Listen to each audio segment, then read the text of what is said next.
Bonjour à tous et à toutes et bienvenue sur le Bon MJ. On se retrouve à nouveau pour une table ronde. J'ai l'honneur d'accueillir dans l'ordre de gauche à droite et de haut en bas Orome, Naetherion et Patrick pour parler tous ensemble de Donjons et Dragons au sens large entre guillemets de la licence en général, pas spécifiquement de la 5e édition. On va parler des forces et faiblesses qu'on peut trouver au jeu, de la relation de chacun avec ce jeu parce que je pense qu'on a ici des joueurs de la première heure et de la dernière. et, et on va parler de l'évolution du jeu, etc. Donc la première chose que je vais vous demander, messieurs, c'est de vous présenter, parce que peut-être que tout le monde ne vous connaît pas ici. Donc Orome, je te laisse la parole, dis-nous tout. Alors, moi je suis un meugeux, joueur, rôliste depuis quelques années. Essentiellement sur Donj et Westland en ce moment. Donc voilà, après j'ai une bonne expérience de Donjons et Dragons, en sachant que c'est le premier jeu de rôle que j'ai commencé, donc voilà. Ok. Naetherion.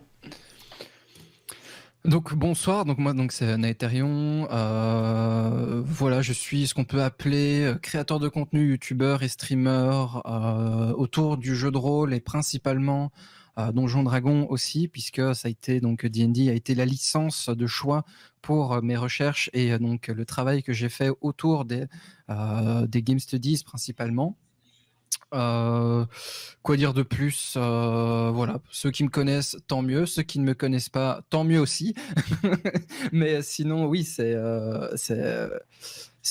tout ce que j'ai à dire globalement. Et si j'ai vraiment un projet, alors en ce moment, je travaille en sous-marin sur pas mal de choses qui vont être annoncées, donc je vais garder ça secret pour le moment. Et du coup, pour terminer, Patrick. Patrick, qui es-tu ? Je suis qui je suis? C'est une très bonne question. Je suis un rôliste. Je suis développeur et je suis aussi créateur de jeux de rôle depuis peu.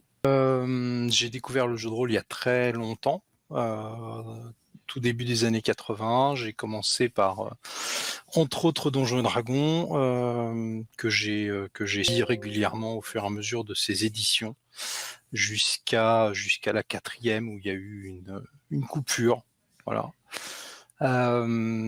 Et donc pour la création, j'ai commencé en fait à réfléchir à éditer de façon très sérieuse des jeux de rôle et à m'auto-éditer. Et donc la question s'est posée d'utiliser le système D20 System, ce qui n'a pas été fait. Et voilà. Donc j'opère dans une structure qui s'appelle OBA Édition, et notre premier jeu qui va sortir au mois de mai, le premier kit, sera Imperium 5. Voilà. Ok, ça marche. Très bien. J'aimerais commencer par vous demander, pour vous, qu'est-ce qui fait la force de Donjons et Dragons ? Qu'est-ce qui fait que c'est la licence phare quand on parle de jeu de rôle, pour beaucoup de gens, c'est Donjons et Dragons. Est-ce que pour vous, ça c'est justifié ou non ? Ça, c'est tout à fait subjectif, c'est à vous de voir. Et puis aussi, est-ce que pour vous, Donjons et Dragons, est-ce que c'est votre jeu principal de cœur ou non ? Enfin, bref, qu'est-ce que vous trouvez de cool dans Donjons et Dragons ? Juste, vous pouvez préciser les éditions aussi, parce que peut-être que tout le monde n'a pas joué aux mêmes éditions et tout. Donc je dirais que vous avez qu'à parler de l'édition à laquelle vous avez le plus joué peut-être, et puis aussi de l'ensemble de l'univers Donjons et Dragons, si on peut parler d'univers Donjons et Dragons. Enfin bref, je commence déjà à diverger. On va commencer par Orome du coup. Alors moi j'ai commencé par ADD, la deuxième édition. C'est très fourni, c'est très complet. Mais celle que j'ai plus jouée reste quand même la 3e édition, où un système beaucoup plus épuré, même s'il y a énormément de stratégie, ce qui était son point fort. Et la possibilité qu'il n'y avait pas dans les autres éditions, c'était le multiclassage. Une première invention qui était plutôt plaisante. Pour moi, ça reste quand même tout ce bloc-là un bon système. Ok, d'accord. On fait un tour de table complet, puis on reviendra après. Naetherion, coup? Ah ben moi, je vais pas tourner autour du pot. De toutes celles que j'ai jouées le plus, c'est la 5e édition. Globalement, c'est quasiment 2 à 3 sessions par semaine. En ligne ou pas, ça dépend des gens. Ici en interne, à chez moi, on peut y jouer, mais voilà, parce qu'on fait partie du même cluster. Hein. Mais des mots qui font sens en 2021. Mais sinon, oui, non, c'est 2 à 3 parties par semaine. Et puis même, c'est énormément de consommation autour de par mon projet d'Actual Play autour de D&D 5, ce qui se fait à l'étranger. Il faut savoir que c'est la licence vraiment que j'ai le plus exploitée, même si j'ai commencé à vraiment être sérieux sur la 3e édition, 3e 3.5, et que j'ai commencé sur ADD2. Tout petit, j'ai commencé dessus. Mais c'est vraiment la 5e. En comparaison en termes de temps, j'investis à peu près 3 ou 4 heures sur DD5 tous les jours minimum. Que ce soit en solo, que ce soit en groupe, que ce soit dans la lecture, dans la découverte, la vulgarisation, puisque c'est principalement autour de ça que tourne mon contenu et ce que je fais. Donc oui, moi, c'est la 5e, sa force, c'est la simplicité, c'est la manière à laquelle ils ont pu épurer. Et la 3e, ils ont appris de leurs erreurs de la 4e, qui avait perdu énormément de gens à cause de leur système autour des cooldowns. Hein. Enfin, ils voulaient, donc on en reparlera peut-être plus tard, mais ils ont perdu énormément de gens sur la 4e. Ils ont appris de leurs erreurs, parce que sans 4e, il n'y aurait pas eu de 5e. Et donc, ouais, la 5e, pour moi, c'est pour moi la meilleure édition, à la fois pour intéresser des nouveaux et pour proposer de la complexité et en même temps de la stratégie pour ceux qui veulent de la stratégie, du roleplay pour ceux qui veulent du roleplay, ce que tu veux, si tu veux faire comme tu veux. Enfin, il y a moyen d'en faire un peu ce que tu veux de la 5e édition, ce qui était le cas avant, mais il y a encore un héritage très particulier de ce côté très fourni, comme disait Oromé tout à l'heure, très complet. Et finalement, plus il y a de règles, moins il y a de liberté pour jouer entre. Donc voilà, c'est moi, en tout cas, mon profil de jeu et de système qui me convient le plus. Alors, je dirais peut-être pas que c'est le jeu avec lequel j'ai le plus d'affinité, puisque c'est plus un aspect, on va dire, professionnel que je vois à travers D&D 5. Mais c'est moi, mon jeu de cœur, c'est Vampire la Mascarade. Ça, voilà. Je sais que ça va hurler en disant oui, mais pourquoi tu parles pas de Cthulhu et tout. Vampire. Alors, c'est le jeu avec le plus gros gap d'accès, parce qu'il faut connaître énormément de règles, en termes même de settings. Et puis, mais voilà, une fois qu'on est dedans, c'est la mascarade, quoi. C'est magnifique. Ok, ça marche. On va pas diverger sur Vampire, ça pourra faire l'objet d'une table ronde. Une autre. Ça marche. Ok, du coup, Patrick. Alors, je voudrais rajouter juste un petit point. Le multiclassage, en fait, existe depuis la première édition d'ADD. Voilà, ça c'est un petit point. ça va être la guerre pendant la table ronde, ça va être... Ah non. En 83, il avait été établi que c'était possible. Voilà, c'était dans les errata. C'était tout à fait possible. C'était dans les errata. En fait, moi, j'ai dû faire à peu près 4 ans de ADD1, à peu près autant de ADD2 et autant d'ADD3. Voilà, grosso modo, en alternant ensuite avec du super-héros, du vampire, du Cthulhu et des dizaines d'autres jeux. Mais très clairement, en fait, le corpus ADD1, ADD2, ça a été les moments de découverte. C'est normal, puisqu'en fait, tu es adolescent, tu découvres. Donc, c'est vraiment en fait des éditions clés. Et pour rebondir en fait sur ce que tu disais, Hugo, c'est vraiment très important en fait le fait que jeu de rôle, Donjons et Dragons, c'est synonyme de jeu de rôle pour une partie de la population américaine. Tu vas dire je joue à Donjons et Dragons, alors que nous, en France, on va plutôt dire je joue au jeu de rôle, par exemple. Donc, c'est parce qu'en fait, ils ont été baignés dans cet univers-là, dans le Donjons et Dragons. Et donc, ça a été le cas pour moi. Donc, c'est vraiment ADD1, ADD2. ADD3, en fait, a offert énormément de possibilités à alléger, à synthétiser les règles, et ça a été une très grosse évolution. Et puis, l'ADD3 a apporté l'OGL, ce qui a été assez phénoménal pour l'économie du jeu de rôle et pour ce qui existe maintenant. Voilà. Ok. Très bien, très bien. Moi, j'ai une question, du coup, pour mettre le feu aux poudres. Non, absolument pas. Si on enlève l'aspect effet boule de neige de Donjons et Dragons, parce que comme ça a marché, ils arrivent à toujours renouveler la licence, etc., même s'il y a des hauts et des bas, etc. Si on enlève tout cet aspect-là, tout l'aspect marketing, le fait que certainement ils ont des moyens de communication qui sont supérieurs à beaucoup d'éditeurs, etc., qu'est-ce qui, pour vous, fait la grande force de Donjons et Dragons, là où il y a plein d'autres jeux, finalement, qui font du médiéval fantastique au sens large, quoi. Je propose qu'on aille dans l'autre sens, en partant de Patrick, si tu as une idée de réponse, en tout cas. Finalement, En cette fait, méthode, ça ne change rien pour moi, je suis quand même au milieu. c'est ça, c'est ta force. C'est, comme on dit en informatique, le man in the middle. Tu vas hacker tout le débat. En fait, je pense que ce qui fait qu'ADD est ADD, ou DD est DD, c'est son historique. Voilà, c'est le premier, et entre guillemets, ça suffit à justifier tout le reste. Tu lui enlèves tout le marketing, bah, ça reste le premier jeu de rôle. On pourra en débattre sur différentes histoires, différentes problématiques. Ça reste juste le premier jeu de rôle. Donc derrière, bah, en fait, il hérite de ça. Il hérite du fait que il a une communauté, il a un historique, il a un background. Enfin, un background pas dans le sens un univers, parce que Donjons et Dragons, c'est juste un manuel de jeu. Pour moi, c'est principalement ça qui fait la différence. Après, au niveau système, tu peux jeter 3/4 du système. Au niveau intérêt, bah, il n'y a aucun intérêt parce que c'est juste un système. Donc ça embarque pas d'univers. Donc en fait, il n'y a pas de magie au final autour d'ADD, juste le fait que c'est le premier jeu de rôle et le plus ancien jeu de rôle du monde joué. Voilà, pour moi, c'est uniquement ça. Ok, c'est intéressant. Parce que, effectivement, c'est une force, c'est une certaine force, mais je pense que ça ne justifie pas tout. Je pense qu'il y a dans plein de. Par exemple, Pong, tu vois, le premier jeu vidéo, entre guillemets, selon la légende, il n'a pas percé, tu vois.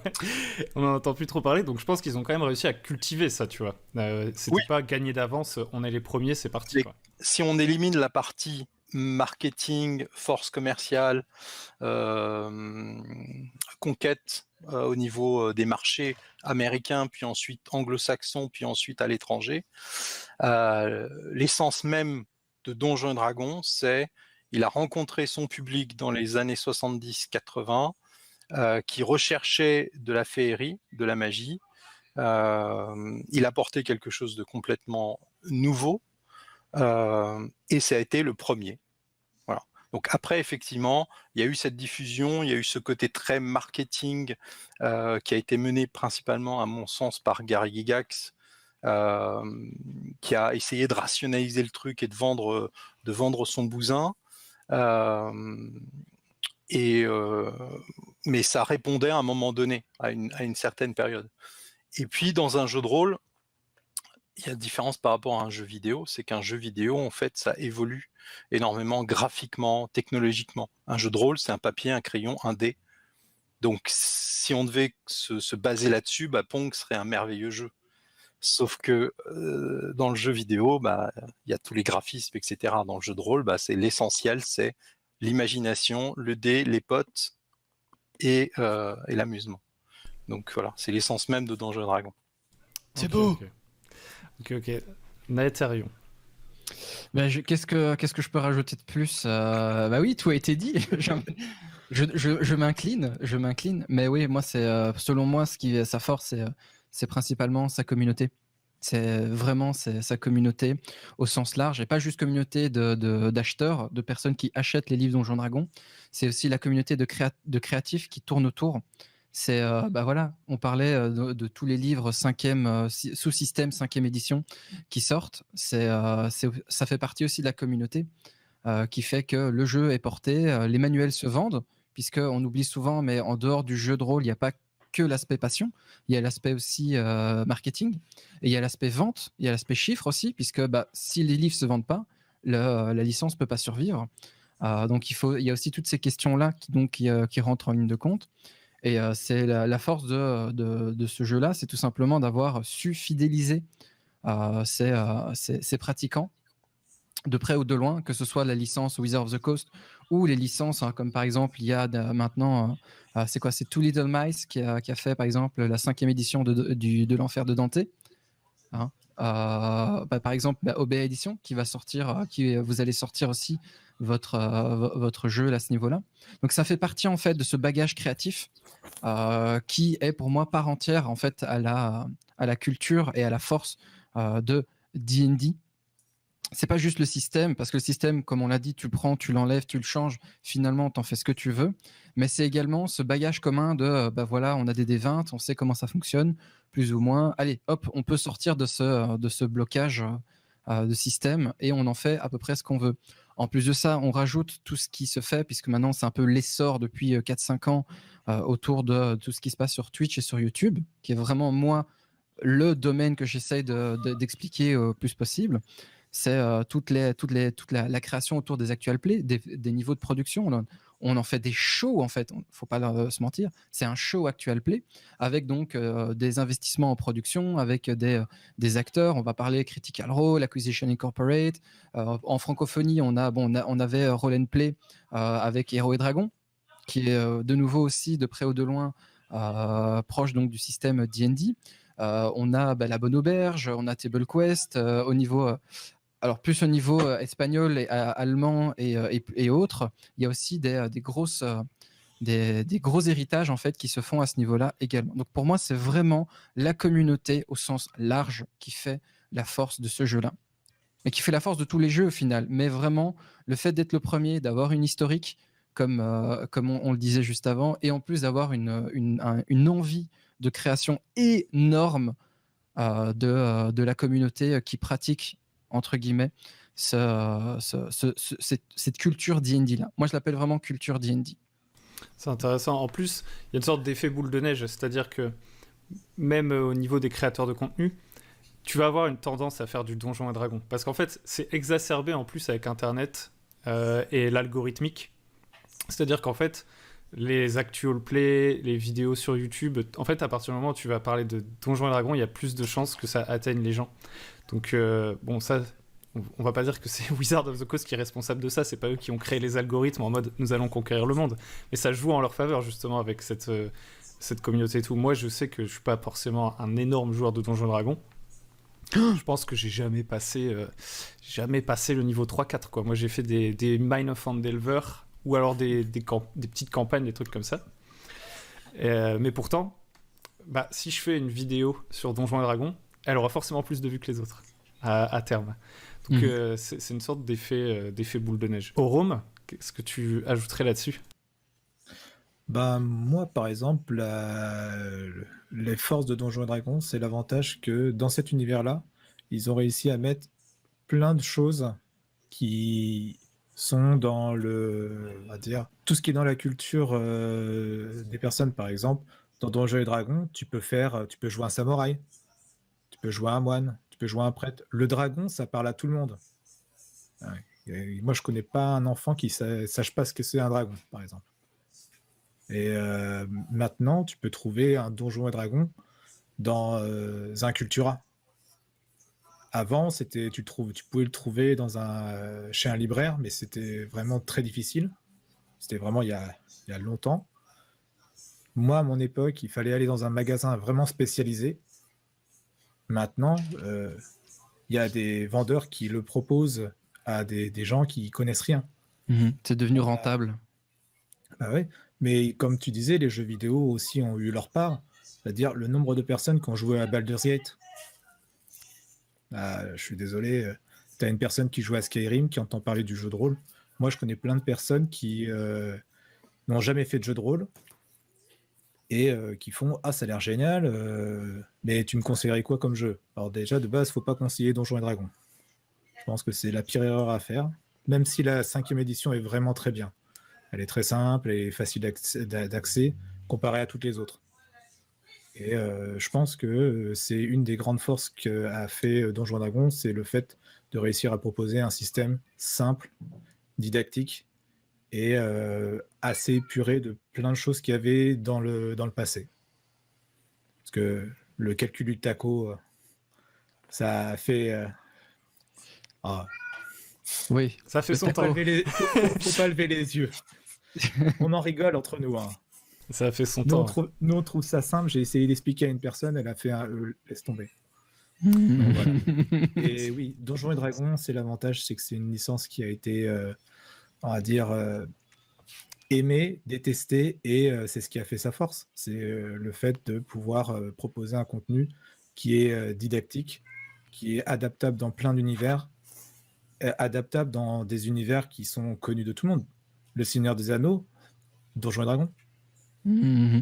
ça, les 5 Anneaux, qui est une licence qui est très connue par exemple aux États-Unis, Donjons et Dragons. Donc voilà, c'est simple. Tu prends Donjons et Dragons, Et tu vends adaptes. et tu adaptes. Voilà, c'est un petit peu comme la Ceux phrase qui qu'on entend disent que souvent. Toulouse se trompe. Toulouse depuis et le que début. Exactement, vous avez compris la référence, magnifique. Et c'est intéressant ce que tu dis, parce qu'effectivement, Donjons et Dragons, même s'il n'emporte pas le nom, tu vois, c'est pas revendiqué, c'est un jeu générique. Parce que, alors facile. que tous les autres jeux du générique, eux, ils écrivent en gros jeu générique, vous pouvez jouer à tout ce que vous voulez et tout. Donjons et Dragons ne le fait pas, et c'est peut-être ça qui fait sa force. Parce qu'en fait, il est un jeu générique sans se faire appeler comme ça. En fait, quand tu ouvres Donjons et Dragons, t'entres dans un univers, t'as quand même un bestiaire, t'as plein de références et tout qui sont liées à toute son histoire, etc. Alors que quand tu vas sur un autre jeu générique, souvent c'est un peu plus aride. Ça manque. Enfin, il y a moins de personnalité, même si ça peut être des très bons systèmes et tout. Et je pense que c'est ça, c'est cette faculté à être en même temps un livre qu'on a envie de lire, de relire, de réouvrir. Il y a tout un univers graphique et tout autour, tout en étant générique, parce qu'il y a plein de gens qui cherchent plus des systèmes que des univers et qui aiment bien bricoler et faire ce qu'ils veulent de leur jeu à la fin. Et Donjons et Dragons, il permet de faire ça, je pense. Enfin, avec quelques adaptations évidemment, mais ouais. Mais c'est un jeu de rôle générique médiéval fantastique. Tout à fait. Le tweaker en médiéval fantastique, c'est faisable. Le tweaker dans d'autres univers nécessite l'intégration en fait de modules et d'équilibrage. Voilà. Mais effectivement, en fait, c'est Donjons et Dragons, c'est un système. Voilà. Mais c'est un système qui est totalement collé à l'univers médiéval fantastique. Donc, quand on regardait les films Conan le Barbare ou les The Barbarians ou plus récemment Le Seigneur des Anneaux ou ce que tu veux, effectivement, derrière, quand tu étais rôliste, bah, tu transposais en un claquement de doigts. Quand tu regardais Willow, immédiatement, tu reconnaissais le Hobbit et tu disais, tiens, ça c'est un halfling et il va avoir plus un ambidextre, tu vois.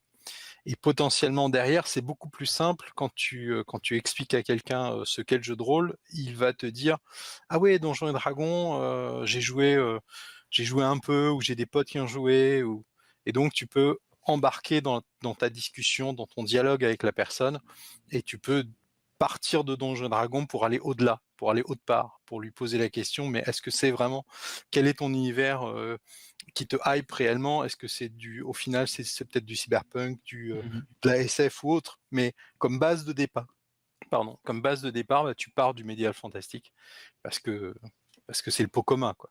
C'est ce qui parle à plus de monde. Hein. C'est vraiment, c'est la force aussi. C'est un univers qui est, comme tu disais, Patrick, et comme tu disais, Rome, tout le monde sait ce que c'est un gobelin, un dragon, et sur ces bases-là, tu peux partir sur davantage de discussion ou d'intérêt, en tout cas, pour essayer soit t'intéresser, soit attirer quelqu'un à peut-être un jour venir se poser à ta table pour découvrir ce que c'est. Je m'étais posé, c'est peut-être une question débile, parce que déjà, donc on a dit Donjons et Dragons, c'est pas forcément le système le plus simple. Alors évidemment, la simplicité, je vais pas dire que c'est subjectif à 100%. Il y a quand même des trucs qui sont vraiment plus simples que d'autres dans la vie quand même. Mais dans les systèmes de jeu et tout, on a des affinités. Il y a des gens qui vont préférer des jeux qui jouent avec les mots, d'autres avec les chiffres, bref. Et souvent, il y a un postulat qui est que Chronique oubliée, c'est une sorte de Donjons et Dragons en plus simple. Ça se discute, je pense, mais on va pas parler de ça précisément. Mais il y a quand même cette... J'ai vu les gens. il y a quand même cette volonté pour, par exemple, pour le coup, Black Book Edition, de faire une sorte de Donjon et Dragon plus simple, plus accessible, basé vachement autour des boîtes d'initiation et tout.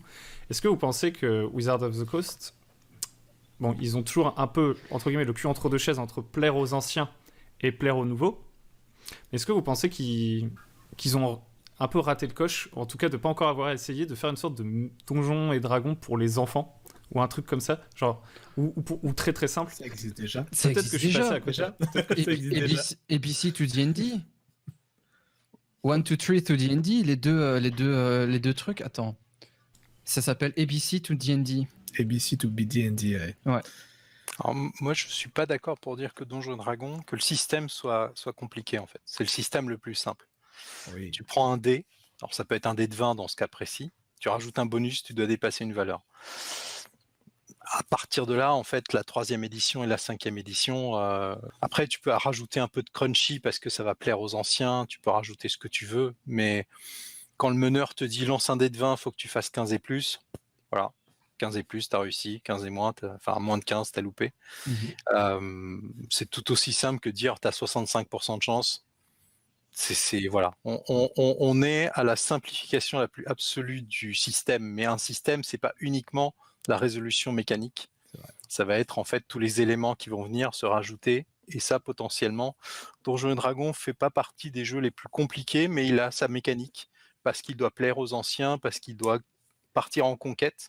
Et en fait, tant que le meneur a une certaine connaissance du jeu de rôle, pas nécessairement fondamentale, mais une connaissance du jeu de rôle, il peut embarquer n'importe qui avec lui. Il peut embarquer n'importe quel joueur ou n'importe quel néophyte avec Donjons et Dragons. Donc en soi, c'est pas un jeu très complexe. Voilà. Mais effectivement, est-ce que c'est le rôle de Wizard of the Coast d'aller vers la conquête?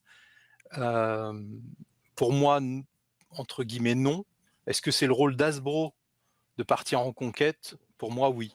Voilà. Donc je distinguerai le fait que Wizard of the Coast fait ce qu'elle doit faire. Et après, c'est aux autres, donc Hasbro, sûrement, pour partir en conquête. Et puis tous les systèmes OGL qui veulent plaire aux enfants, qui veulent plaire aux familles, qui veulent plaire aux gens qui savent pas comment inventer une auberge. Voilà, ils l'utilisent et ils font ce qu'ils veulent. Mais Donjons et Dragons et Wizard of the Coast, c'est une espèce d'autoroute. Et après, chacun bifurque et se connecte. Okay, c'est souvent ça aussi que moi je vois en tout cas en stream ou dans les gens qui me posent des questions. On me demande énormément de méthodes ou de techniques ou comment est-ce que je peux faire tel ou tel truc. Mais finalement, le but, c'est un peu de te dire, moi en tout cas, c'est ma réponse. Faites un peu à la manière dont vous voulez. Ok, on peut évidemment guider les gens sur, tiens, tu veux faire une auberge, tu peux penser à faire ça, ça, ça et ça. Mais finalement, rien ne t'empêche de faire une auberge totalement différemment, pas spécialement tenue par un aubergiste, pardon, pas spécialement tenue par quelqu'un qui fait partie des 5 grandes civilisations de l'univers. Il n'y a pas, c'est vraiment ce côté, ce terrain, tu en fais ce que tu veux. Et le but de Wizard et D&D, d'ailleurs, il y a eu des changements il n'y a pas très longtemps, puisque Wizard c'est un peu plus affranchi d'Hasbro suite aux excellents chiffres d'affaires qu'ils ont eu en 2021, en 2020 principalement. Donc oui, il y a... Quel est le besoin derrière? C'est un peu... Ça, c'est le secret des dieux, si je puis dire ça comme ça.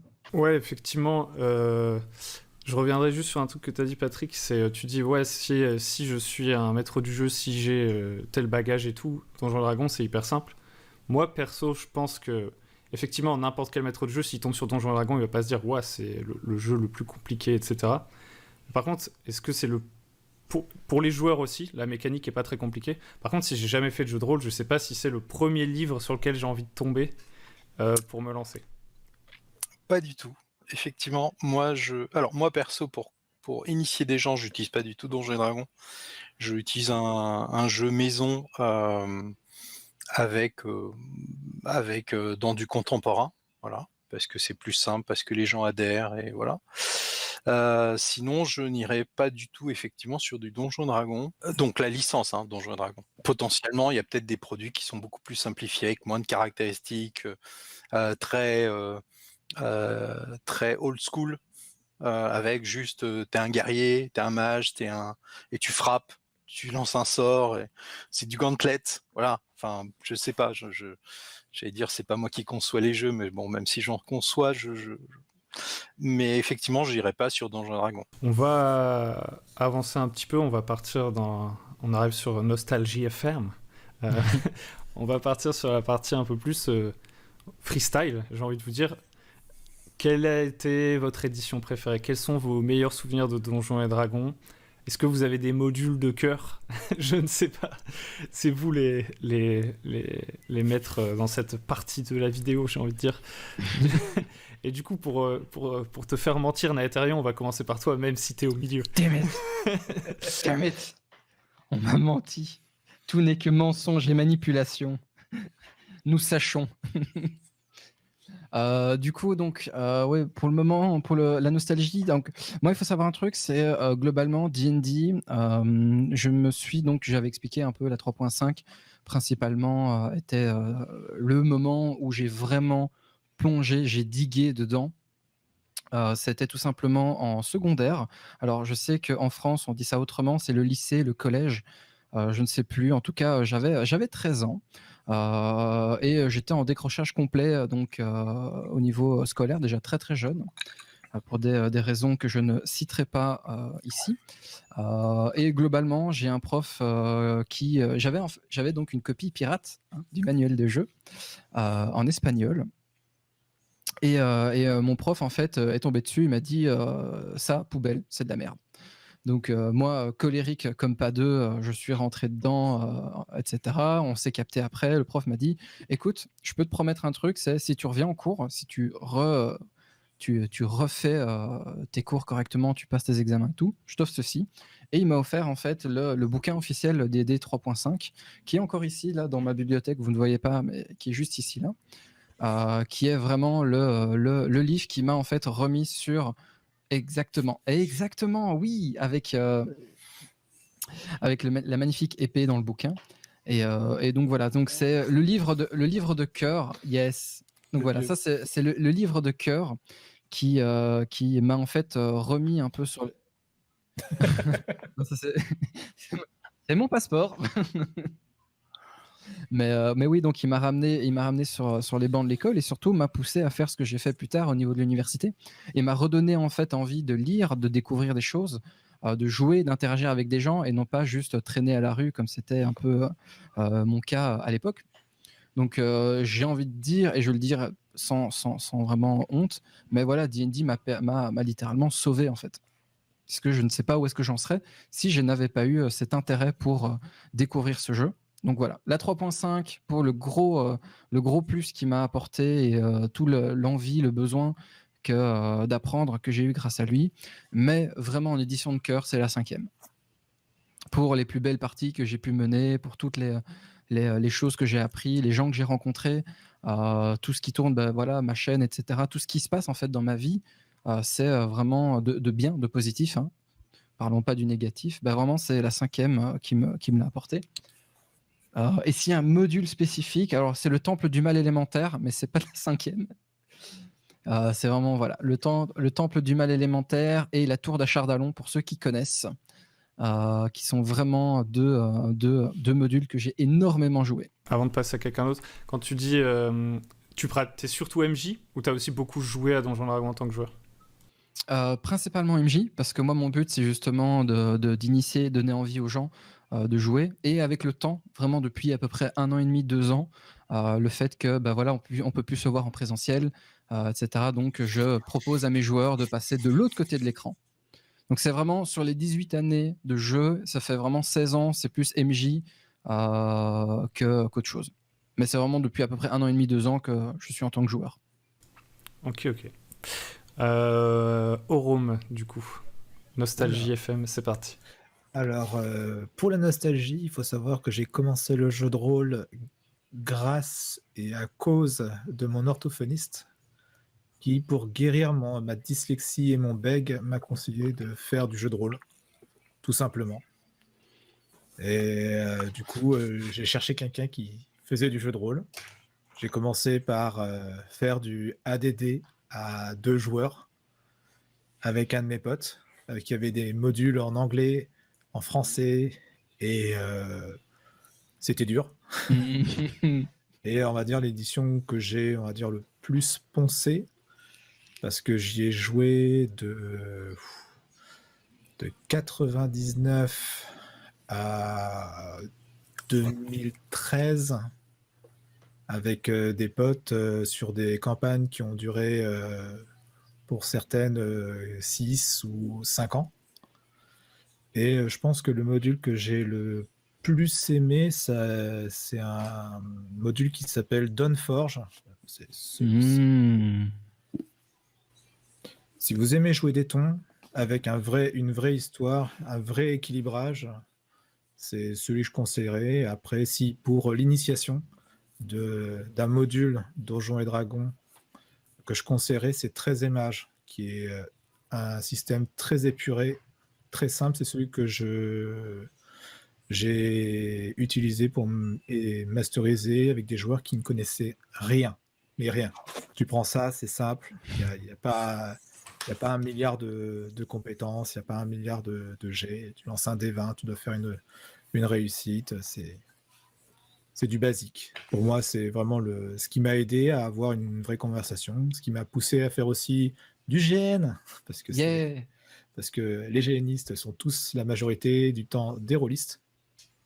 Et s'il n'y en a pas, c'est des gens qui sont passés par le cosplay. C'était très rigolo. Vous avez des origin story de malade. Genre, est-ce que Patrick va avoir un truc comme ça? Il était là au commencement. Non. 85, c'est bien. Hein. 84, soyons précis. J'étais pas né. Non, on va dire que je fais partie de la deuxième, peut-être troisième génération, puisque en fait, il y a eu les universitaires français. Ouais. Puis, il y a eu ceux qui avaient 3-4 ans de plus que nous, qui ont commencé. Et en fait, ce qui était intéressant, c'est que nous, on a fait ça from scratch, juste parce que un pote a dit « Ah, j'ai trouvé un truc, c'est un jeu de rôle. » Alors là, tu pars sur des blagues, genre un jeu de rôle, ha. Et puis, il te sort la boîte rouge. Et là, tu découvres un univers complètement différent, enfin, qui n'existait pas. Conan venait de sortir, mais tu vois, à 12 ans, tu n'allais pas voir Conan. Le barbare. Ça a été, donc, comme je le précisais, en fait, ça a été principalement ADD 1, ADD 2. ADD 2, je pense que c'est ce qui pour moi était plutôt mature, parce qu'en fait c'est là où j'ai commencé à ne plus utiliser de scénario du commerce. Et grosso modo à partir des années 88-89, en fait ça a été que des campagnes personnelles. Donc que des créations personnelles, sauf en de très très rares occasions, mais tu vois, j'ai pas réellement de souvenirs de campagnes que j'ai pu faire. Les campagnes dont je me souviens, par exemple, ou les modules, puisqu'à l'époque il n'y avait pas réellement de campagne, c'est par exemple le module de Ravenloft. Qui a été un plaisir infini, le temple du mal élémentaire que je n'ai jamais réussi à finir. Voilà, je l'ai fait 5 fois. On n'a jamais été jusqu'au bout. 3 fois, on n'a jamais quitté le village d'Omelette. Donc, c'est pour dire que ça a été. Il y a eu toute la partie Tomb of Horror. Et là, c'est pareil. On n'est jamais sorti du premier couloir. Enfin, bref. Il y a des moments d'anthologie où tu passais 12 heures à pas avancer de 3 mètres, en fait. La 3e édition, en fait, ça a été vraiment très intéressant parce qu'il y avait l'OGL, parce qu'il y avait la possibilité de découvrir tous les créateurs. Il y avait aussi l'Internet qui te donnait accès au PDF. Enfin, ça a été très, très intéressant, mais c'est aussi à partir de ce moment-là, en fait, que je me suis détaché de Donjons et Dragons, en fait. mais il y avait énormément de créativité. Je me suis pas mal rapproché de Monte Cook à cette époque-là. Donc Monte Cook, c'est grosso modo celui qui a participé à la refondation de la 3e édition. Et pour je sais plus quelle raison, il a dû quitter le projet et il a inventé Ptolus, par exemple. Et il a inventé sa propre version OGL de Donjons et Dragons qui s'appelle Arcana Evolve. Et en fait, moi, j'ai beaucoup plus adhéré à cet univers-là que j'ai essayé de masteriser ou de mener. Enfin, visiblement, le terme masteriser peut choquer des gens, mais donc voilà. Moi, en fait, ça a été vraiment du donge, comme on l'appelait. Petite anecdote, en fait, dans les années 80, quand on se retrouvait chez un pote, on lançait un dé de 20. Celui qui faisait le plus haut avait 20 minutes pour préparer un scénario. Voilà. Donc on rentrait, il était 17h, on arrivait chez lui, chacun lançait le dé de 20, et celui qui loupait était là, merde, faut que j'invente un donge. Donc on prenait un papier, un crayon, on dessinait un plan, on ouvrait le monster manuel, on trouvait 2 ou 3 monstres, on les sélectionnait, puis on inventait une histoire, et puis ça partait comme ça, tu vois. Et ça durait 2-3 heures, ou jusqu'à 2-3 heures du matin. Mais les études s'en faisaient un petit peu ressentir, pas trop. Ça va, je sais pas. Et c'était ça. C'était le fait de rencontrer plein de gens, des gens que tu connaissais pas, qui n'étaient pas dans ton lycée, des gens qui étaient dans la région, que tu rencontrais une fois, que tu rencontrais 10 fois, et tu te trimballais avec ton classeur de feuilles de perso. Voilà, enfin bon, ça c'est des anecdotes, on va pas s'étendre là-dessus. Mais voilà, pour moi c'est ça Donjons et Dragons, et c'est ça que je retiens, c'est des modules qui sont très forts. Dragonlance, les modules de Dragonlance, par exemple, avec les romans qui allaient avec, c'était vraiment génial, quoi, comme univers. Rapidement, alors toi, ça doit être Dawnforge, Rome. Mais vous, c'est quoi vos univers favoris qui ont été faits dans Donjons et Dragons, Naetherion et Patrick? Attends. Oups. Oh. Je vais chercher dans ma hotte. Exactement.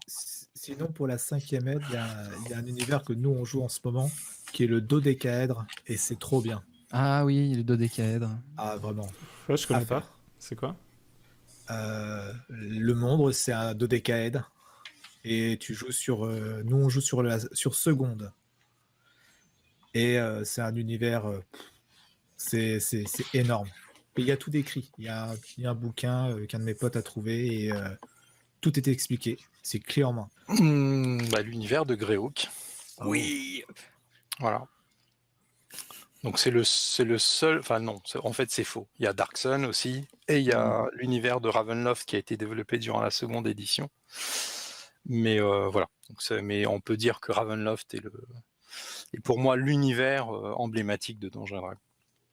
Idem. Je rejoins totalement Ravenloft. C'est comme on dit chez nous, le sang. Ravenloft, le sang. Oui. Pour moi, c'est celui qui m'a le plus marqué. Alors, j'avais essayé même à un moment de jouer à Blackmoor, hein, pour ceux qui sont plus dans les sombres, du côté obscur de la force. Mais non, pour moi, c'est Ravenloft. Il n'y a rien à faire. C'est vraiment le monde, l'univers, le setting, ce qui me plaît le plus de jouer. Un réel plaisir. C'est aborder la question de, je vais pas dire de la décadence, mais de la chute, de l'horreur et de la dark fantasy. Il y a des très belles choses à exploiter en fait à travers Ravenloft. Et d'ailleurs, hein, pour ceux qui n'ont peut-être pas suivi les news, mais on va avoir l'univers étendu qui arrive bientôt. Pas encore en français, s'ils n'ont pas encore annoncé de traduction. Traduction française. Pardon, j'ai rigolé. Mais oui, Ravenloft donc va s'ouvrir aux autres royaumes de la peur. Donc ouais, vraiment pour moi au sens large, c'est splendide. Ah oui, je vois des choses qui me font extrêmement plaisir. Je vous conseille fortement. Donc ça, c'est ce qui a été développé entre autres hein, pour la 2e édition. C'est des modules qui avaient un petit peu l'avantage d'un petit peu de se suivre. Il y avait un espèce de fil rouge. Et Voilà, donc je pense que c'est la base du matériel qui va être repris là pour la 5e édition, qu'ils vont un petit peu étendre, Ouais. et c'est très intéressant. Ça rentre dans des univers médiévaux gothiques qui C'est étaient ça. assez intéressants si tu prenais en tant que meneur le temps de les épurer un petit peu pour éviter trop de boules de feu. Voilà. J'arrive juste chercher un truc d'ailleurs en parlant de Ravenloft. Moi, j'ai pas trop joué dans Ravenloft, j'ai surtout joué dans la Côte des Épées. C'est différent. Forgotten Ouais. Realms. Ouais, la Côte Forgotten Realms, ça a été introduit plutôt dans la 2e édition. Et donc, voilà, moi j'étais déjà dans Greyhawk en fait. Quel bel éventail.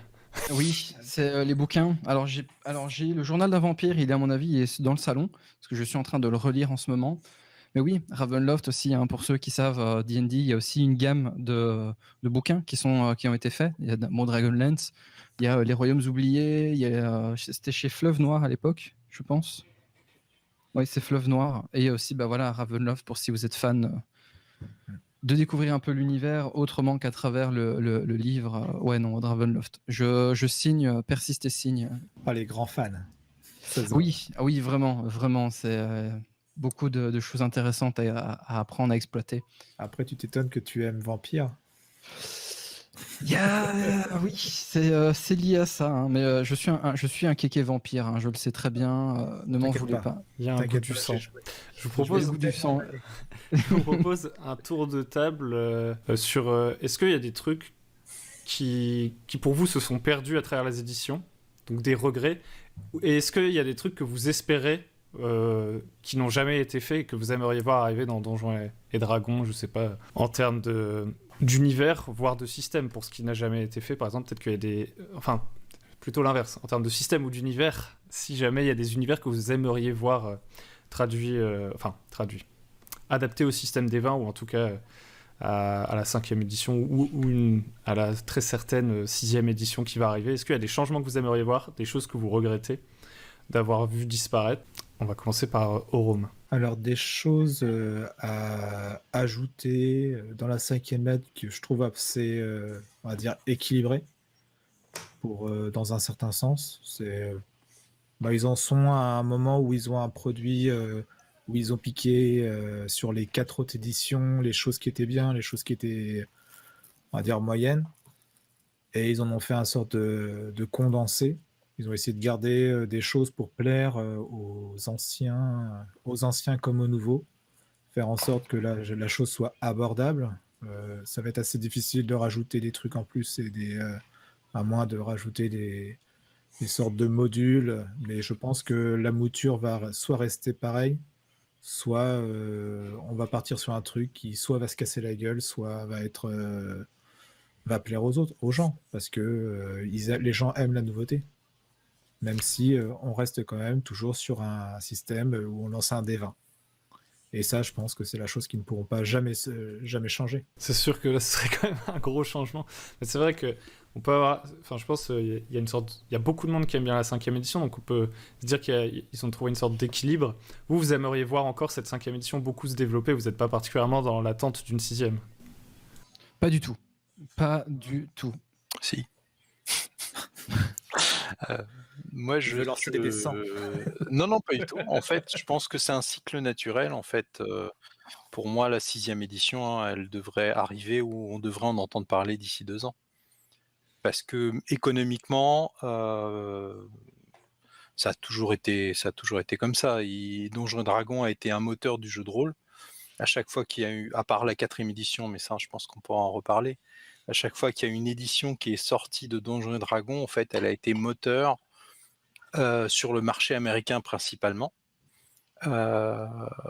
Donc, ce serait étrange que d'ici 2 ans, ils annoncent pas quelque chose. Donc, soit une 5.5, soit une 6. Mais dans tous les cas, il faut qu'ils annoncent quelque chose parce que c'est d'une société, donc il faut qu'elle gagne de l'argent. Il faut qu'il y ait une raison pour laquelle en fait les gens achètent. Il faut aussi les autres maisons d'édition comptent sur elle parce que je sais pas si, vous avez tous connu la version 3 et sa sortie. il y a eu la sortie de la 3.5. Immédiatement, les sociétés qui faisaient de l'OGL ont dit nos produits sont compatibles 3.5, achetez la nouvelle version de Midnight, achetez la nouvelle version de machin, etc., etc. Donc voilà. En plus, vu qu'il y a un changement là qui se prépare, enfin, moi c'est plutôt mon ressenti, c'est il y a un changement sociétal. Ça s'est vu dans Pathfinder, on a viré les classes, enfin on a viré les races, on a mis les espèces ou les ascendances ou ce genre de choses, donc il y a un changement de vocabulaire. Donc automatiquement, même si la version 6 de ADD ne sera pas fondamentalement différente mécaniquement, elle va apporter un nouveau vocabulaire, une nouvelle manière de voir, un changement sur les alignements, voilà, un truc beaucoup plus moderne, on va dire. Voilà. Et ça, bon, moi ça je le regrette pas. Entre guillemets, je trouve ça bien, mais ça m'impactera pas personnellement. Je ferai comme d'habitude, comme à chacune des éditions, j'achèterai le triptyque, point barre. Voilà. J'avoue Je suis désolé, j'ai coupé les. J'avoue que moi aussi, même si je joue pas vraiment à Donjons et Dragons, ben, quand il y a une nouvelle édition, je l'achète, quoi. Je l'achète parce que déjà, les bouquins sont super beaux. Et puis, c'est un peu un... Je sais pas comment dire. Moi, Un cadre, un jalon.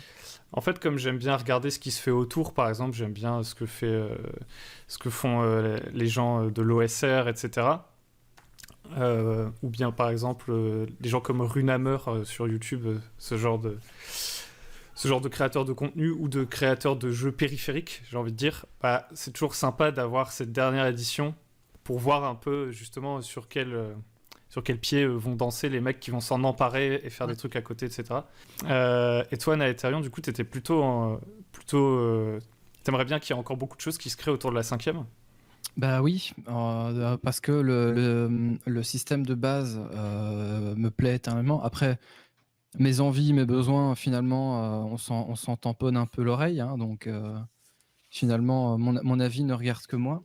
Il n'engage que moi surtout. Mais oui, étant un gros fan en fait de ce qui se pond, de ce qui se propose en interne même chez Wizard, l'ouverture de l'univers vraiment, par exemple, au cross-média, que ce soit via le jeu vidéo, le jeu de cartes Magic, hein, qui s'ouvre à Donjons Dragons en août, pour ceux qui ne savaient pas. Une édition spéciale sur Magic the Gathering qui sort en août 2021. En échange, on a aussi Theros, on a Ravnica, l'échange de l'histoire.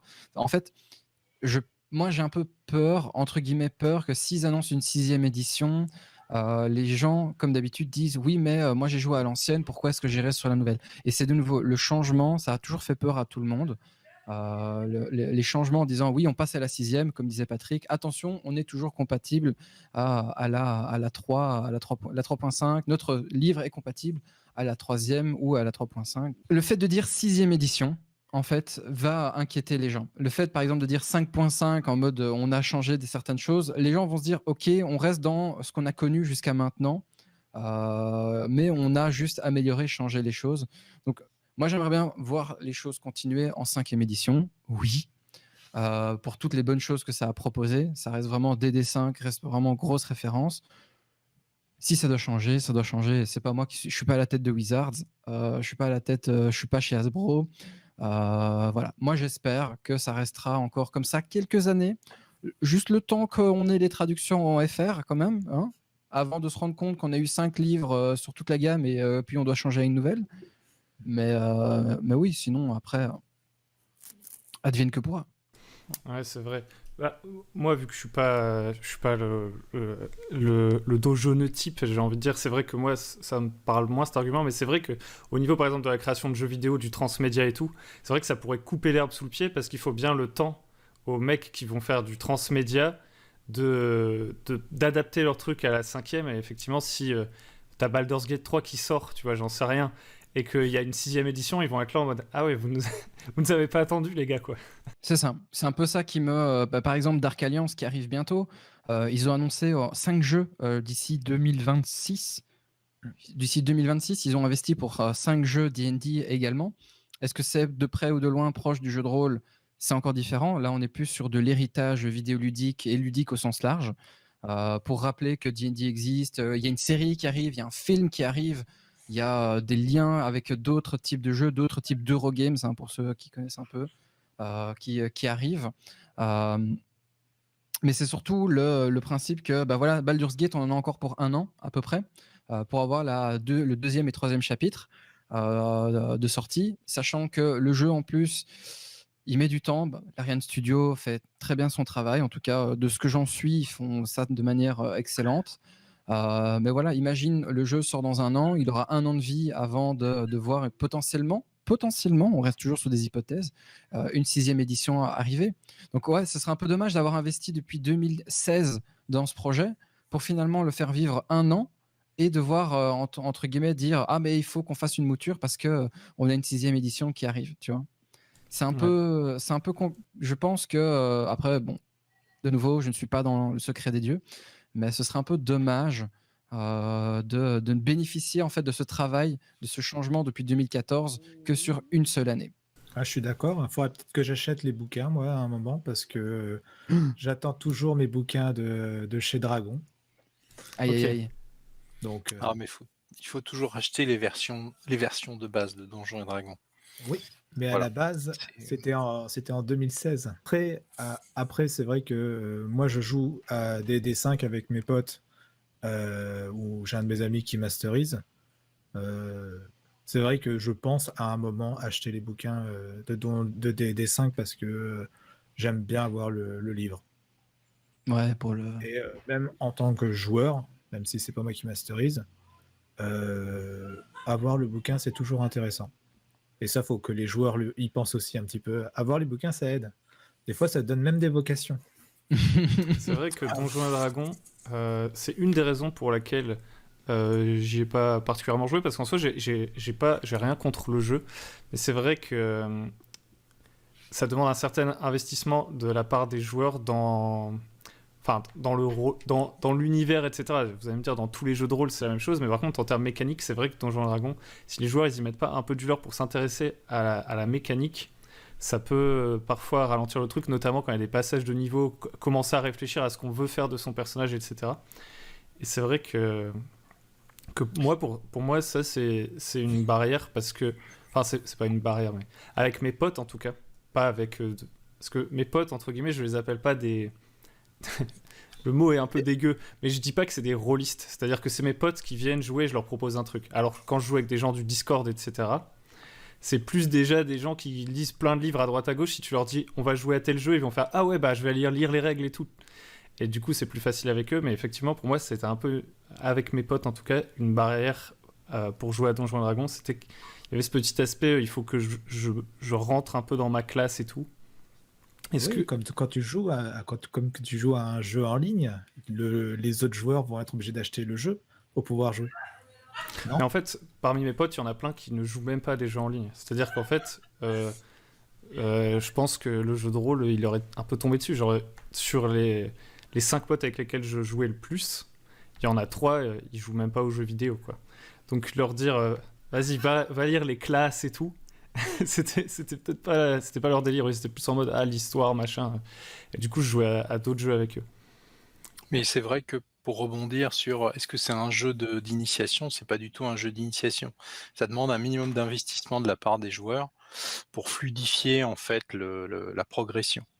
Et ça fait partie, si je peux rebondir sur les regrets. Moi, en fait, ce que je regrette là actuellement, c'est cette notion de progression et cette notion de module qui existait avant. J'ai l'impression, alors je suis la 5e édition d'assez loin, mais quand tu achètes un scénario durant la 5e édition, si tu prends le scénario Ravenloft, c'est un truc qui fait 250 pages, un truc énorme, et où tu vas aller du 3e au, je sais plus, au 10e niveau, et puis ensuite tes personnages, tu les trashes. Et cette notion-là, en fait, ça m'a perturbé en moment où j'ai réussi à la comprendre et à l'analyser. C'est que on te proposait des dizaines et des dizaines de scénarios qui allaient du 1er au 3e niveau, du 5e au 6e, et tu pouvais piocher et tu progressais. En fait, chacun progressait à son rythme et tu t'emmenais ton personnage. Tu pouvais rester et faire des dizaines d'aventures entre le 5e et le 7e niveau parce que tu progressais très lentement. On reviendra peut-être sur la notion d'XP ou ce genre de choses, mais au-delà de ça, bah, tu vivais énormément d'aventures en fait. Alors que maintenant, j'ai l'impression que quand tu achètes un de leurs bouquins qui contient une campagne entière de 250 pages, bah, tu commences niveau 1 et puis tu finis niveau, je sais pas, 11 et puis bah, ensuite tu peux plus rien faire de ton perso, quoi. À mon avis, ça c'est mon regret là-dessus. Et ça m'a fait tilter en me disant, en tant qu'éditeur, bah, tu peux produire des licences OGL, tu peux créer des scénarios de 16 pages ou de 32 pages, très simples, synthétiques, et tu peux les vendre, et ça se vendra si c'est en anglais, quoi. Pour terminer, ce tour de table qui s'est transformé en autre chose, hein, finalement. Est-ce que toi, Naetherion, tu as des petits regrets?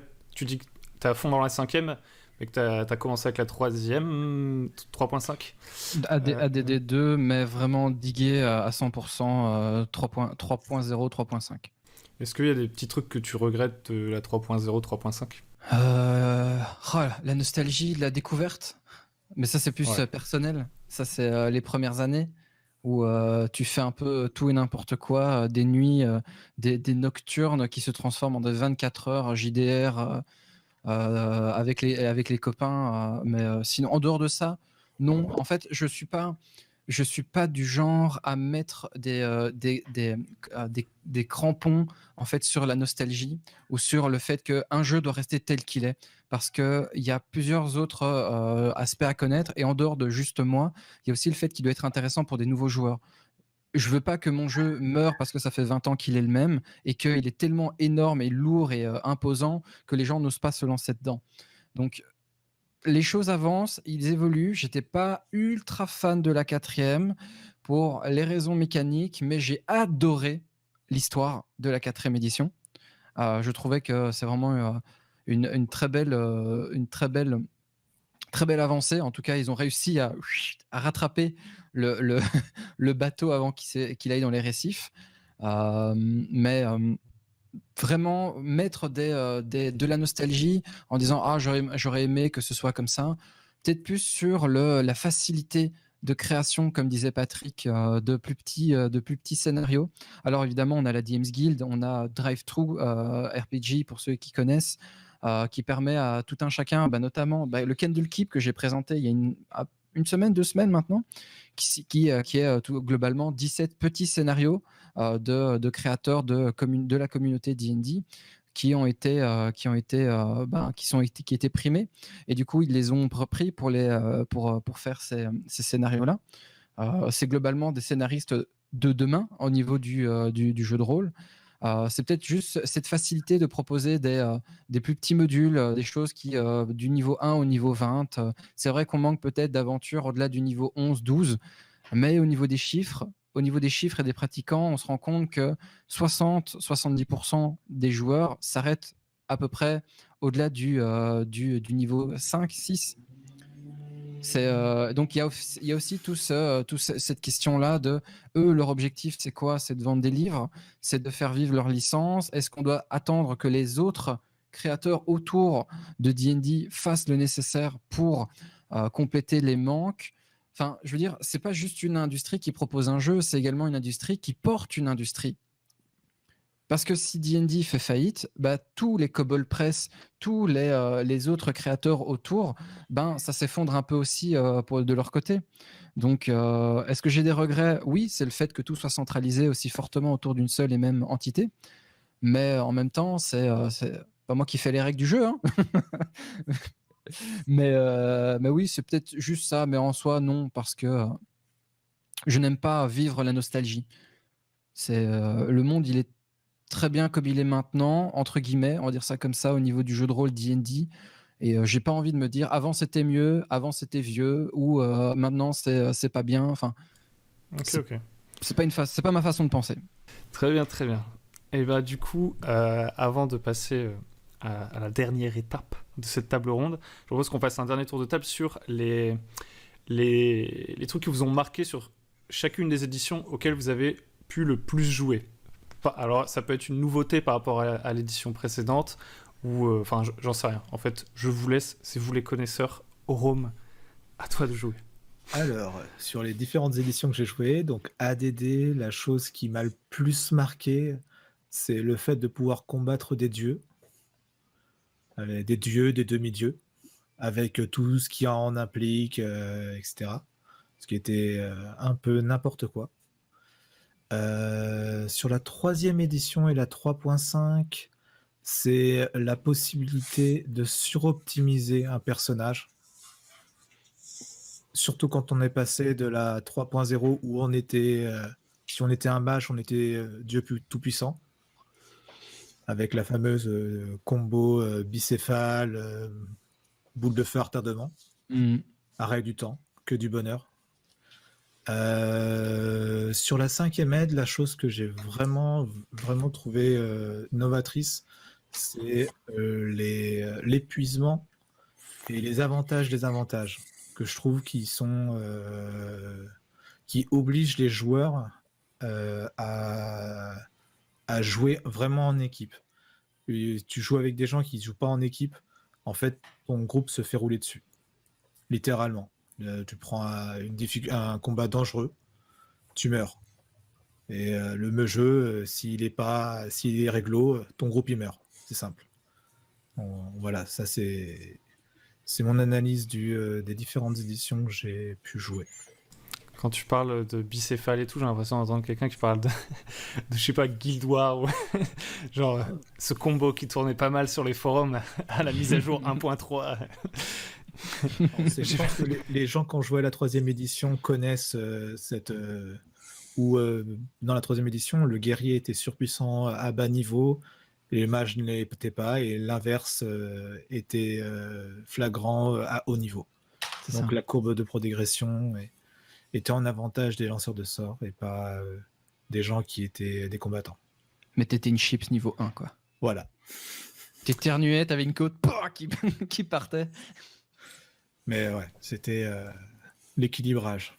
Et l'avantage, c'est que la 5e aide a créé un équilibrage qui est, quand une équipe est bien construite, est plutôt respectée.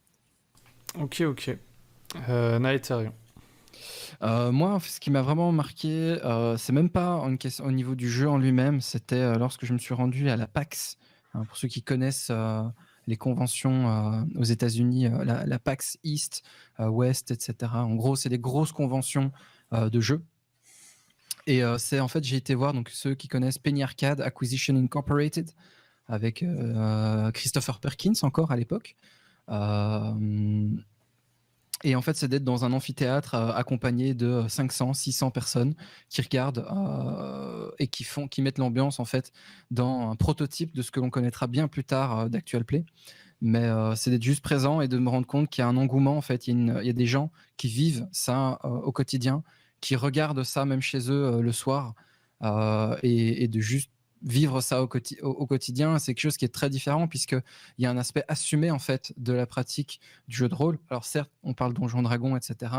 Mais moi, la 5e, ça a vraiment été rencontrer des communautés, voir ce qui se fait dans le monde et m'ouvrir en fait à différentes pratiques qui, lorsqu'on est connaisseur que du milieu vraiment petit de la francophonie, D&D ou jeu de rôle, est très différent que lorsqu'on se penche sur les pratiques en Allemagne, en tout ce qui est chez nos amis, enfin moi c'est ma famille, mais les hispanophones, les francophones, on a du côté des anglophones, du côté asiatique, il y a une énorme, les Philippines, si jamais un jour vous voulez regarder du jeu de rôle en philippin, qui parle anglais, c'est très différent, les concepts de jeux sont très différents, et c'est de me rendre compte en fait que ces gens ne font pas que jouer, ils font vivre aussi un groupe, ils font vivre une communauté, ils interagissent ensemble et c'est très différent en fait de ce que j'avais connu par le passé, même quand j'étais plus jeune, ben voilà, t'étais dans ton coin, les gens savaient pas ce que c'était. Maintenant, tu dis D&D, les gens font ah oui,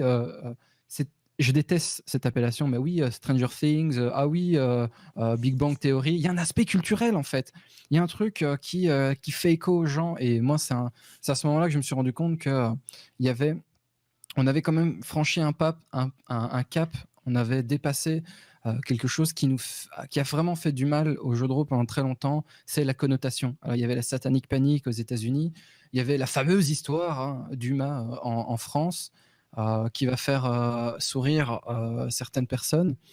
Mais oui, en fait, on est en train de se détacher de cet aspect vraiment, je vais pas dire élitiste, mais renfermé sur lui-même du jeu de rôle, et pas juste grâce à D&D, grâce à plein d'autres trucs. Et à ce moment-là, en fait, je me suis rendu compte que j'étais entouré de passionnés qui revendiquaient ça ouvertement dans leur quotidien. Et c'est juste magnifique, en fait. C'est juste magnifique. C'est comme être fan d'un club de foot, de porter le t-shirt parce que tu l'aimes, ou de porter un t-shirt d'une équipe de basket, ou peu importe, ou de son jeu préféré, hein, ceux qui ont leur t-shirt d'Overwatch, Skyrim ou je ne sais pas quoi. Et c'est quelque chose, en fait, qui fait énormément de bien en tant que pratiquant, parce que déjà, j'avais plus honte, en fait, de dire je fais du jeu de rôle. Ouais, je suis fan. Ouais, je suis fan de D&D. Ouais, je suis fan de JDR et de tout ce que ça implique. Et du coup, il y a une ouverture, en fait, au débat, à la discussion et à l'intérêt que ça apporte. Donc moi, ça a vraiment été ce moment-là où j'ai eu cette espèce d'ensemble qui s'est ouvert autour de moi. Et je me suis dit, waouh, il y a peut-être quelque chose qui peut être meilleur à l'avenir. C'est ce que j'essaye de faire, mais bon, ça, c'est une autre histoire. Ouais, c'est clair. C'est vrai que quand on a commencé à voir tous les actual play américains et tout, c'était déjà la claque. Et genre, moi, je trouve qu'aujourd'hui aussi, en francophonie, des fois, t'as des petites surprises. Alors, on aime ou on n'aime pas, mais t'as des actual play, par exemple, les actual play qui ont pu être faits sur le stream au gaming et tout. À chaque fois qu'il y avait un truc comme ça qui apparaissait, je me disais, attends, ils sont vraiment en train de faire du jeu de rôle, là. Genre, Ouais. Et à chaque Clairement. fois, c'est clair que t'es content, tu vois. Que t'aimes ou que t'aimes pas leur format spécifiquement, etc.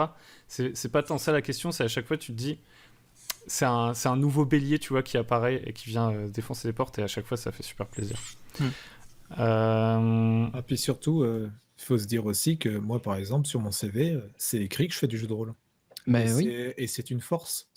Pour les recruteurs, c'est quelqu'un qui est sociable, qui est capable d'être multitâche, en fait.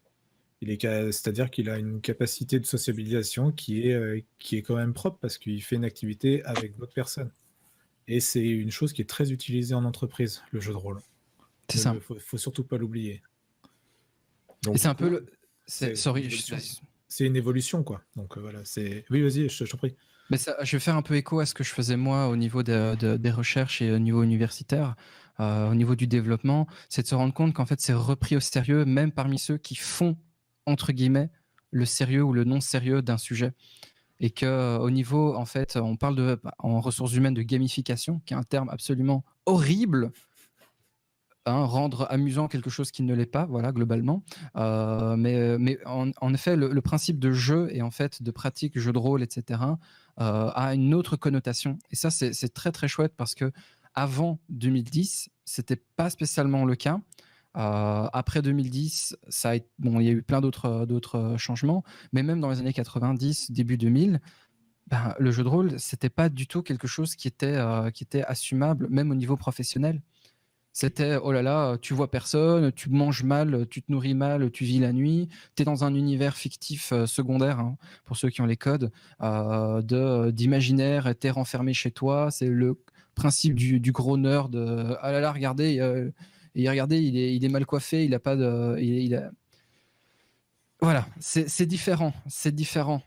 C'est très important de pouvoir le présenter, et je pense que le fait que les codes changent et que les questions se développent aussi à ce niveau-là permettent, notamment au niveau professionnel, comme tu disais, Rome, de l'assumer et de pouvoir mettre en avant d'autres éléments, la polyvalence, l'empathie, parce que le jeu de rôle aussi, il y a une forme d'empathie qui est très très intéressante à exploiter, qui sont des éléments demandés en entreprise. Et là, je remets ma casquette ancien manager. Donc, c'est des éléments qui sont très intéressants à avoir dans son équipe. Très bien, très bien. Patrick, qu'as-tu à nous dire ? Bien, on est allé assez loin, très loin, je dirais même. Et effectivement, tout ça est effectivement très très vrai. Alors moi, je le mettrai pas spécialement sur mon CV, hein, mais mais faut pas oublier que ça reste un jeu aussi. Voilà.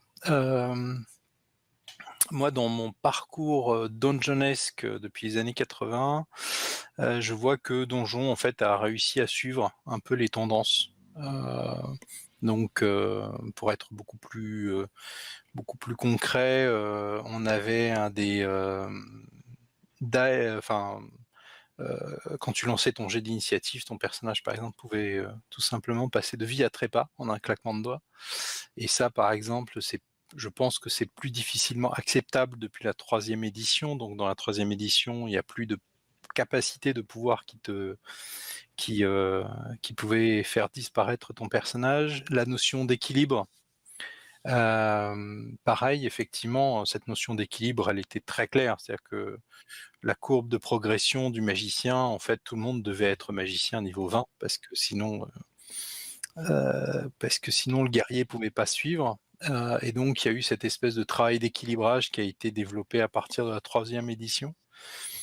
Et ce que je note, et ce qui a peut-être un peu disparu dans la 5e édition, c'est la notion d'évolution du personnage, c'est-à-dire de rendre le personnage épique ou héroïque, chose qui a été qui a disparu en fait dans la 5e édition.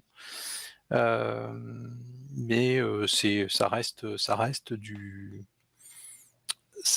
de l'ordre de l'acceptable et du normal. Voilà. Mais sinon, je suis d'accord avec mes 2 précédents camarades concernant en fait l'évolution sociétale du jeu de rôle et son acceptation. Parce que je pense que le jeu vidéo nous a en partie aidés et qu'il a été montré du doigt à la place du jeu de rôle à un certain moment. Et qu'il a permis aussi de se dire, effectivement, le jeu, ce n'est pas sale. En plus, ils se réunissent ensemble et il y a un échange social qui n'était pas du tout vu au départ, comme tel dans les années 80 ou dans les années 90. Parce que quand on avait 4, 5, 6 personnes, ou même 20 ou 30 personnes réunies dans une salle, en fait, on était une secte. Voilà. Donc, moi, personnellement, j'ai pris de plein fouet le Mireille Dumas. Voilà, ça a été très compliqué de rebondir derrière et ça a été une période assez obscure et de refermement de la communauté rôliste. Ok. On va finir sur une touche un petit peu plus joyeuse que l'affaire Mireille Dumas. Attends, je vais chercher mon violon, j'arrive. Aujourd'hui, nous partons à la rencontre de Patrick, rôliste.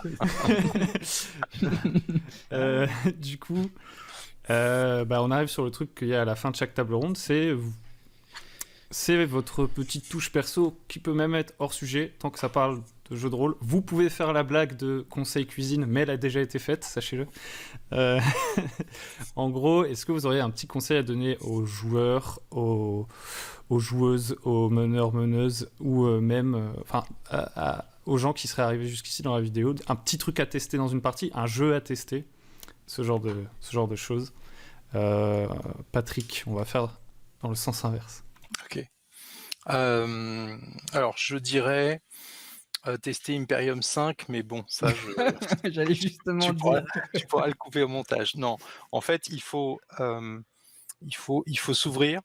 Il faut s'ouvrir en fait à ses joueurs et aux autres, les écouter, comprendre ce qu'ils attendent, leur fournir ce qu'ils attendent et leur faire découvrir des choses qui sont vraiment exceptionnelles.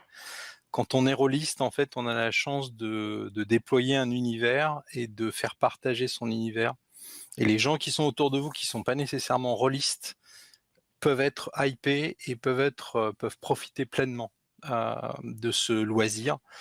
Pas de façon aussi intense que vous, mais à un moment donné, un vendredi soir, un samedi soir ou n'importe quel autre jour, ils peuvent en profiter, donc il ne faut pas hésiter. Moi, je le fais toutes les semaines dans mon taf, entre midi et 2. En général, le mardi ou le lundi, en fait, je présente le jeu de rôle à des collègues et on s'amuse plutôt bien. Donc, il ne faut pas hésiter du tout. D'ailleurs, je ferai le lien avec ce que tu as dit juste avant dans Ethereum. Moi, j'avoue, à un moment donné, je pense que c'était collège-lycée, donc je suis nul en date. Mais ça doit faire du... je sais pas, je vais même pas m'y risquer. Mais c'est vrai qu'à un moment donné, j'étais en mode... Je continuais à vivre le jeu de rôle tout seul dans mon coin, à lire des livres et tout. parce que, comme tu disais, j'avais l'impression que ça allait renvoyer une mauvaise image de moi. Alors qu'en fait, à un moment donné, il y a un de mes potes, il a fait « Tiens, c'est quoi tes livres et tout ?» J'ai fait « Merde !» Et au final, après, on jouait, quoi. Et effectivement, ça veut pas dire que derrière, les mecs vont forcément être en mode « Ok, je vais acheter des livres et tout, c'est génial. » Mais ils viendront jouer à votre table, surtout si vous êtes à leur écoute. Et même s'ils partagent pas forcément le même bagage culturel, qu'ils regardent pas les mêmes films que vous et tout, il y a toujours un endroit où vous allez pouvoir regrouper tout le monde. Et une fois que vous avez commencé à leur faire jouer, là, vous pouvez leur faire découvrir votre bagage culturel, une fois qu'ils sont pris dans le truc. Bref, Naetherion. Non, vas-y, Rome, vas-y. J'en ai marre d'être l'homme du milieu. Moi, qu'est-ce que je pourrais donner comme conseil? Ne vous prenez pas au sérieux. Si vous savez lancer des dés et que vous savez lire la face, tout va bien. C'est pas compliqué. Une addition, c'est jamais trop compliqué. Écoutez votre jeu, votre maître du jeu ou votre compteur ou autre. Après, c'est toujours une bonne excuse de dire mais je lis un livre, tout va bien. Ouais. C'est pas dangereux. Donc voilà, faut juste se dire que c'est pas une activité qui est trop difficile. Vous savez raconter des histoires, vous savez lancer des dés. Il y a rien de trop compliqué. Le jeu de rôle, s'il y a des gens comme moi qui ne savaient pas lire, qui avaient du mal à parler, qui étaient timides comme pas deux, qui ont réussi à masteriser des parties avec 8 personnes et à jouer avec des gens en faisant des grandes tirades, en se prenant pour un chevalier, un guerrier, etc. C'est à la portée de tout le monde. Vraiment, faut juste pas avoir l'a priori de c'est difficile. Ce n'est pas difficile le jeu de rôle. Vous avez tous joué au Cowboy indien, donc du coup vous savez faire du jeu de rôle. C'est ça. Juste ne pas jeter les dés trop fort, parce qu'on rappelle, quand ils tombent de la table, ça compte pas. C'est faux. Si ça tombe sur le chat, ça peut le tuer. Hein, quoi Si ça tombe dans l'œil de quelqu'un, ça compte pas. Non, c'est faux. Moi, j'ai des jeux qui ont accepté mes jets. Il a regardé le dé, il a fait c'est un 20, tout va bien. C'est bon, il passe. Il passe. Il est protégé. C'est du homebrew. Tant qu'on les perd pas, tout va bien. Ok. Top. Naetherion. Moi, je reviens à ce que disait Rome et un peu sur ce qu'on a un peu discuté jusqu'à maintenant. Ce n'est qu'un jeu. Ce n'est qu'un jeu. Même, il faut être sérieux sans se prendre au sérieux. On peut intellectualiser, on peut développer tout ce qu'on veut autour de ça. Le principal, au final, c'est de s'amuser. Donc moi, mon conseil, c'est amusez-vous. C'est ce que je dis à tout le monde, tous ceux qui viennent me voir ou en stream ou sur mes vidéos pour avoir des conseils. Amusez-vous, que vous le fassiez. Alors nous, on a un dicton qui est très grossier, donc veuillez écarter les enfants de l'écran, mais qui dit par devant ou par derrière, tant que tu prends ton plaisir, il n'y a pas de souci. Voilà, je vous la fais en très simple. Et globalement, c'est ça, c'est jouer comme vous avez envie de jouer, soyez à l'écoute de vos joueurs et vous prenez pas la tête sur est-ce que je maîtrise assez bien, est-ce que je suis comme ceci et pas assez cela, est-ce que je maîtrise les règles à 100%.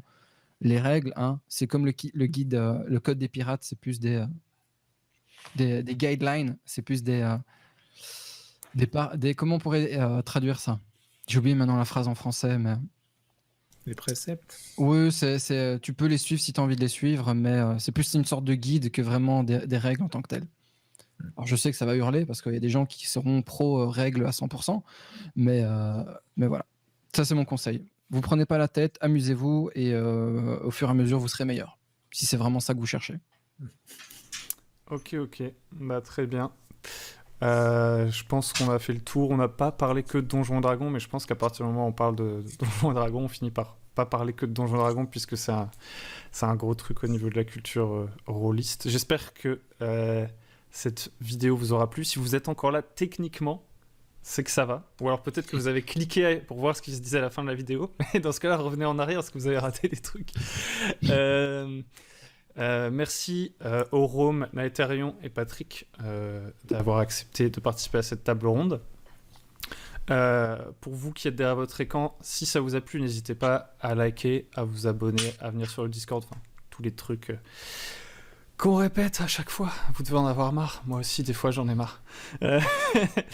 Et puis, n'hésitez pas à regarder les autres vidéos de la chaîne. Et si vous voulez participer à ce genre de table ronde, à venir sur le Discord. Par contre, il faut rester un peu à l'affût des sujets parce que ça peut aller assez vite. Il y a des gens qui se jettent sur... notamment Donjons et Dragons, ça allait très très vite. Voilà. Merci encore et à très bientôt sur le Bon MJ. Ciao. Merci.